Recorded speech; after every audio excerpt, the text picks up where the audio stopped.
Assalamualaikum guys. Hari ni saya nak bagi tahu satu benda yang kalau kata kompresor berbunyi ada setengah customer dia akan nak tukar dia punya magnet clutch je. Kita kat sini kita tak saja sangat tukar magnet clutch. Sebab apa? Sini jom tengok. Okey, kalau korang tengok kat tangan saya ni ada satu kompresor untuk Saga VVT Kompresor ni body kecil. Okey. Problem kereta ni datang dia ada bunyi Bila ada bunyi, bila buka aircon, kita check bahagian pundi dia ni. Korang nampak dia ada gap dekat paku dia kat video boleh nampak ada gap. Sepatutnya benda ni tak ada gap.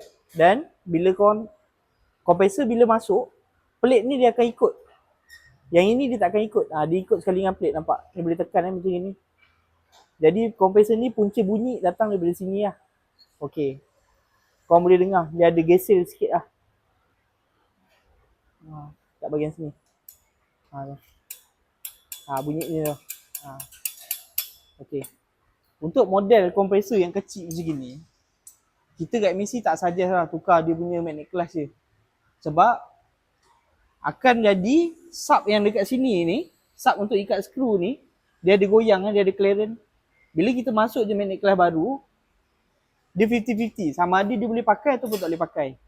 Jadi kalau kata dia tak boleh pakai, rugilah. Kos kat sini korang kena bayar juga. Sebab magnet clutch dah order, kita dah pasang, dia dah running benda kita tak boleh buka untuk pulang kat supplier tak boleh. Jadi untuk body kecil macam ni, suggestion untuk korang memang tukar kompresor lah 1 biji. Kos dia dengan magnet clutch tak berapa jauh pun sebenarnya. Jadi untuk long term, sebaiknya tukar kompresor. Jangan tukar ni je. Nanti tukar sebulan datang lagi, bunyi lagi. Tukar lagi kompresor, 2 kali kos korang tukar. Jadi kalau korang ada masalah aircon, nak check bunyi, check gas hilang, datang je MSC. Kita ada 3 cawangan Taman Saintek, Kota Masai dan juga yang terbaru Bandar Penawar. Jadi korang kalau nak datang untuk check aircon, korang walk in aje. Datang, jumpa mekanik kita, bagi tahu nak check aircon. Nyatakanlah kalau kata gas ada hilang, okey bagi tahu gas ada hilang Jadi pemain kita akan check dulu kat mana gas hilang. Okey. Jadi ada masalah aircon, cari MSC